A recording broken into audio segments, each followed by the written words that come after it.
No exit कहानी की शुरुआत में एक रिहैब सेंटर को दिखाया जाता है जहां पर डेबी नाम की एक लड़की भी होती है। रिहैब सेंटर उसे कहा जाता है जहां पर लोग अपनी नशे की आदत छुड़वाने के लिए आते हैं। और तभी डेबी को हॉस्पिटल से कॉल आता है कि उसकी मॉम की तबीयत बहुत ज्यादा खराब है, इसीलिए उसे हॉस्पिटल आना होगा। डेबी रिहैब सेंटर से निकलकर हॉस्पिटल अपनी मॉम के पास जाना चाहती है, लेकिन उसे रिहैब सेंटर से निकलने नहीं दिया जाता।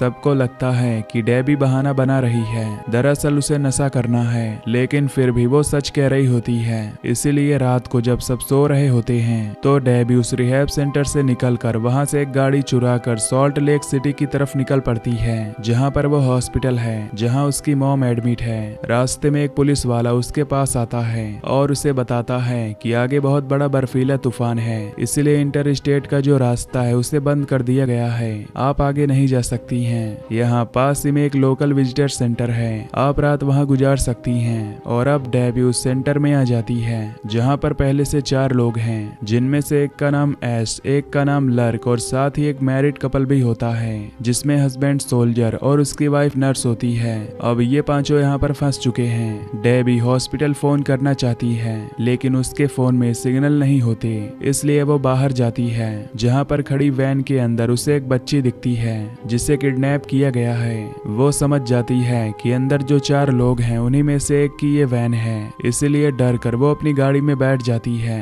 तभी सोल्जर भी बाहर अपने मोबाइल के सिग्नल चेक करने के लिए आता है। वो देखता है कि डेबी अपनी गाड़ी में बैठी हुई है। वो उससे पूछता है कि तुम कहाँ जा रही हो, तो वो उसकी बात का कोई जवाब नहीं देती और अंदर आ जाती है, लेकिन वो किसी को नहीं बताती कि उसे पता है कि बाहर वैन के अंदर किसी ने बच्ची को किडनैप किया है। उसे पूरा यकीन है कि इन चारों में से कोई न कोई किडनैपर है, कोई न कोई क्रिमिनल है। अब यहाँ पर सोल्जर सबको कहता है कि टाइम पास करने के लिए क्यों न हम कार्ड्स खेलें, और ये सभी कार्ड्स खेलना शुरू कर देते हैं। और खेलते खेलते डेबी सबसे बातें करना शुरू कर देती है, सबसे सवाल पूछती है ताकि पता लगा सके कि किडनैपर कौन है। और कई सवाल पूछने के बाद उसे समझ में आ जाता है कि इनमें जो लर्क है वही किडनैपर है।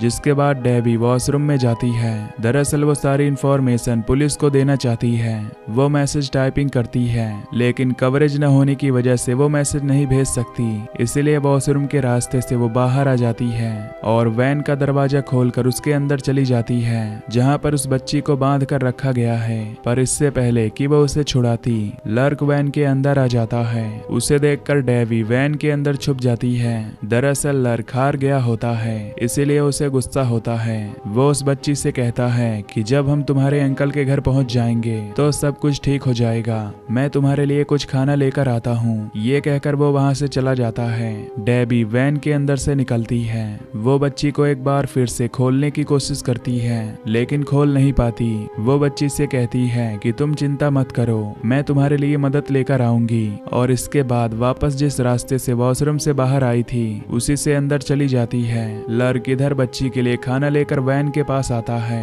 तभी वो बर्फ पर डेबी के पैरों के निशान देख लेता है जो वॉशरूम की तरफ जा रहे होते हैं। वहीं वॉशरूम में ऐश डेबी के पास आता है। वो डेबी से पूछता है कि क्या तुम अंदर हो। तभी डेबी उसे अंदर खींच लेती है। दरअसल वो बताना चाहती है कि उसका साथी जो लर्क है उसने एक बच्ची को किडनैप किया है। तभी लर्क पैरों के निशानों को फॉलो करके वहां पहुंच जाता है और लर्क को देखकर वो ऐश को किस करना शुरू कर देती है। लर्क वहां से चला जाता है। इसके बाद डेबी ऐश को बता देती है कि तुम्हारा साथी लर्क एक किडनैपर है, उसने एक बच्ची को किडनैप करके अपने वैन के अंदर रखा हुआ है। तब ऐश कहता है कि चलो हम उस बच्ची को बचाते हैं। डेबी कहती है कि मैंने देखा है कि तुम्हारे साथी लर्क के पास गन है, क्यों ना हम सोल्जर को बता दें, उसके पास गन जरूर होगी। ऐश कहता है कि अगर उसके पास गन नहीं हुई तो उसकी जान को भी खतरा हो सकता है। तुम एक काम करो, तुम सबसे पहले वैन के अंदर जाओ और जब मेरा साथी लर्क तुम्हें मारने के लिए आएगा तब मैं पीछे से आकर उस पर हमला कर दूंगा। और डेबी ऐसा ही करती है। वो वैन के अंदर चली जाती है जहां पर बड़ी मुश्किल से वो बच्ची के मुंह को खोल देती है।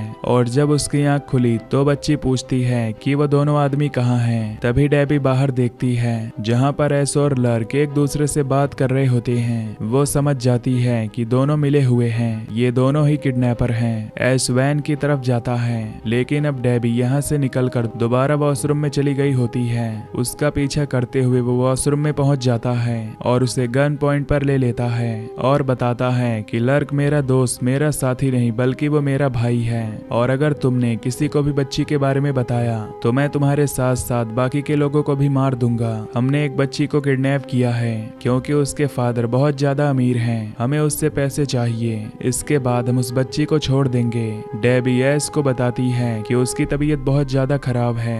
एस कहता है कि उसे एक बहुत ही रेयर डिसीज है जिसमें अगर उसको स्ट्रेस हुआ और हमने उसे ओवरडोज दिया तो उसकी तबीयत और भी ज्यादा खराब हो जाएगी। अब यहाँ सोल्जर की वाइफ नर्स भी आ जाती है, लेकिन तभी एस अपनी गन नीचे करके डेबी के साथ ऐसे बिहेव करने लगता है कि जैसे एक दूसरे को पसंद करते हों। और अब ये तीनों हॉल में आ जाते हैं। यहाँ पर लर्क और सोल्जर पहले से बैठे होते हैं। पांचों एक दूसरे के पास बैठकर एक दूसरे से बात करना शुरू कर देते हैं। और तभी डेबी खिड़की से बाहर देखती है कि वो बच्ची वैन के पास खड़ी है। एस भी ये देख लेता है। वो अपने भाई लर्क को इशारा करता है और वो बाहर चला जाता है। इसके बाद डेबी भी उठकर वॉशरूम में चली जाती है और जब वो उसके पीछे आता है तो वो उस पर हमला कर देती है, पर एस जल्दी से उसे काबू कर लेता है और वो डेबी को मार रहा होता है कि तभी वॉशरूम के पीछे वाले होल से लर्क भी आ जाता है। वो अपने भाई एस को उसे मारने से रोक लेता है और बताता है कि बच्ची जंगल में भाग गई है और अगर हम जंगल में गए आवाज लगाएं तो वो वापस नहीं आएगी, लेकिन अगर डेबी आवाज लगाएगी तो वो वापस आ जाएगी। और ये डेबी को लेकर जंगल की तरफ चल देते हैं। रास्ते में ये दोनों अंकल के बारे में बात कर रहे होते हैं और जब डेबी अंकल के बारे में पूछती है तो ये बताते हैं कि हम दोनों ने उसी के कहने पर बच्ची को किडनैप किया था, वो ह्यूमन ट्रैफिकिंग का काम करता है। ये सुनने के बाद डेबी फ्लैश लाइट को उनकी आंखों में चमका कर वहाँ से कूद जाती है। वो उस पर गोलियां चलाते हैं, लेकिन डेबी यहाँ से बच निकलती है। गोली की आवाज सुनकर सोल्जर और नर्स बाहर आते हैं, जहाँ पर उन्हें वो बच्ची मिल जाती है जो बेहोश हो गई थी। ये दोनों उस बच्ची को अंदर लाते हैं और जब नर्स उसे चेक करती है तो कहती है कि इसे दवा की जरूरत है। अब डेबी भी यहाँ पहुँच जाती है और उन्हें बताती है कि एस और लर्क ने इस बच्ची को किडनैप किया है और अब वो मुझे भी मारना चाहते हैं। एस और लर्क भी अब यहाँ पहुँच जाते हैं। सोल्जर अंदर से दरवाजे को बंद कर देता है और कहता है कि तुम दोनों यहाँ से चले जाओ। एस कहता है कि उस बच्ची को दवा देनी होगी, उसकी तबीयत बहुत ज्यादा खराब है और अगर हम उसे वक्त में दवा नहीं दिए तो उसकी मौत हो जाएगी, उसकी दवा हमारे पास है। डेबी कहती है कि तुम्हारी वैन की चाबी मेरे पास है, तुम दवा दे दो और चाबियां ले लो, क्योंकि बिना चाबी के तुम यहाँ से नहीं निकल सकते। और ये दोनों देखते हैं कि सच में इनकी चाबी इनके पास नहीं होती और ये अपनी वैन के पास जाते हैं, जहाँ से पेट्रोल लाते हैं और घर के चारों तरफ छिड़कना शुरू कर देते हैं ताकि घर पर आग लगा दी जाए। सोल्जर की वाइफ ये देखकर पूरी तरह से घबरा जाती है। वो अपने हस्बैंड से कहती है कि बच्ची उनके हवाले कर दो, नहीं तो वो हम सबको जलाकर मार देंगे। सोल्जर कहता है कि ऐसा कुछ नहीं होगा, जिसके बाद वो अपनी गाड़ी की चाबी डेबी को दे देता है और कहता है कि दोनों गाड़ियों की चाबियों को तुम कहीं छुपा दो, जिसके बाद वो उन्हें छुपा देती है। साथ ही एक हैमर सोल्जर को एक अपने पास हथियार के रूप में रख लेती है। वहीं बाहर एस को दिखाया जाता है जो माचिस की तीली को जला देता है और इन्हें धमकी देता है कि वो घर के बाहर आग लगा देगा। सोल्जर की वाइफ सोल्जर से कहती है क्यों ना बच्ची दे दो, नहीं तो हम सबको मार देंगे। और तभी उस बच्ची को होश आ जाता है और जब वो नर्स को देखती है तो वो उसे पहचान लेती है। दरअसल ये इसी बच्ची की नर्स थी जो उसकी देखभाल किया करती थी।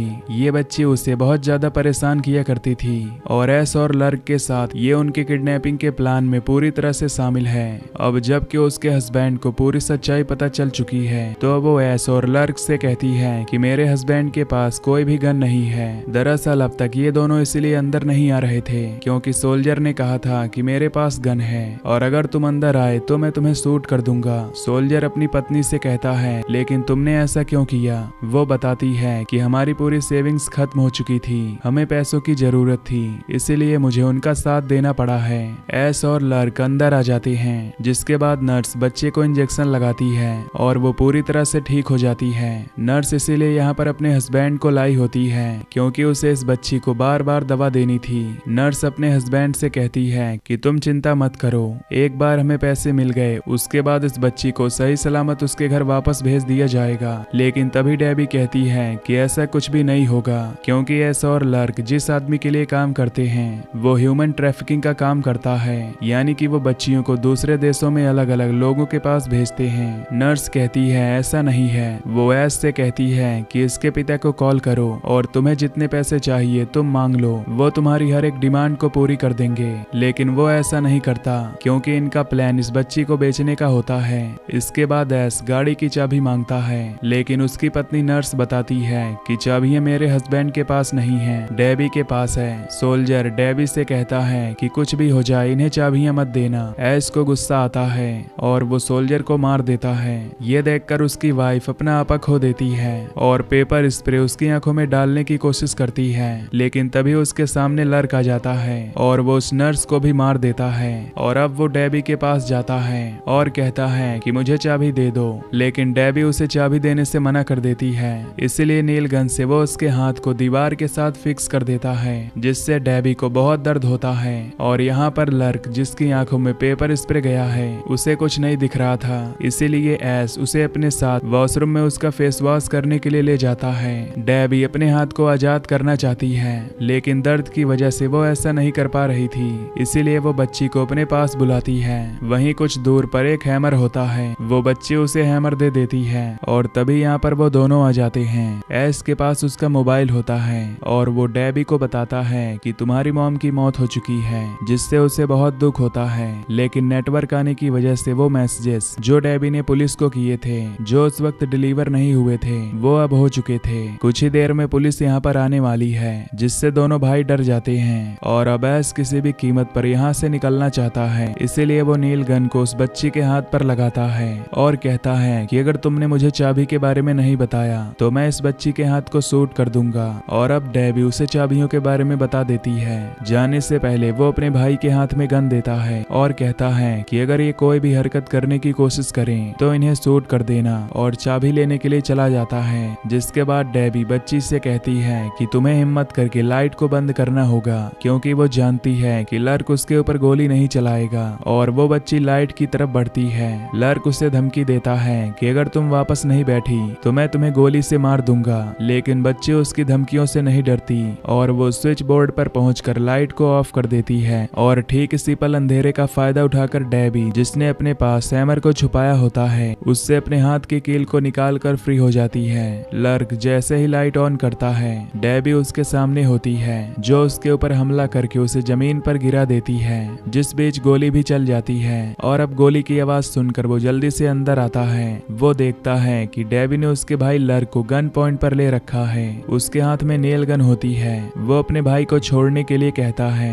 लेकिन डेबी कहती है कि अगर तुमने अपनी गन को नीचे नहीं रखा तो मैं तुम्हारे भाई को मार दूंगी। बच्ची ये सब कुछ देख रही होती है और तभी वो उसके हाथ पर हमला कर देती है, जिससे नेल गन चल जाती है और उसके भाई के सिर पर लग जाती है, जिससे वो जख्मी हो जाता है। वो अपने भाई के पास आकर कहता है कि सब कुछ ठीक हो जाएगा। और अब डेबी इस बच्ची को लेकर गाड़ी में बैठ जाती है। ऐश अपने भाई को लेकर बाहर आता है, लेकिन तभी उसका पैर स्लिप हो जाता है, जिससे वो सर के बल गिरता है और उसकी मौत हो जाती है। ऐश इस बात से बहुत ज्यादा दुखी और गुस्से में बाहर आता है और जब डेबी बच्ची को गाड़ी से लेकर यहाँ से निकलने की कोशिश करती है, वो गन से टायर को पंक्चर कर देता है, जिससे उसकी गाड़ी एक खंबे से टकरा जाती है और फिर उसे मारने के लिए उसकी तरफ बढ़ ही रहा होता है कि यहाँ पर पुलिस आ जाती है। तभी डेबी गाड़ी से बाहर निकलती है और अपनी गन से ऐश को शूट कर देती है। पुलिस को लगता है कि डेबी क्रिमिनल है, वही किडनैपर है। पुलिस वाला उस पर गोली चला देता है और अब धीरे धीरे ऐश उसकी तरफ बढ़ता है। उसकी गन उठाकर पुलिस वाले को शूट कर देता है और वो खड़ा होकर डेबी को भी मारना चाहता है, लेकिन गन में गोलियां खत्म हो जाती हैं। इसलिए वो नेल गन उठाकर उसके पास आता है,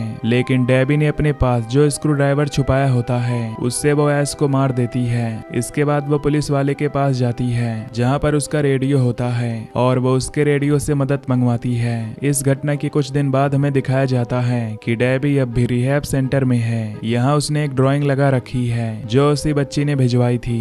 तभी यहाँ पर डेबी से मिलने उसकी बहन आती है, जिसे देखकर वो बहुत खुश और बहुत इमोशनल हो जाती है और इतने बड़े हादसे के बाद शायद वो नशे की आदत से पूरी तरह से बाहर आ जाएगी। और ये मूवी यहीं पर खत्म हो जाती है।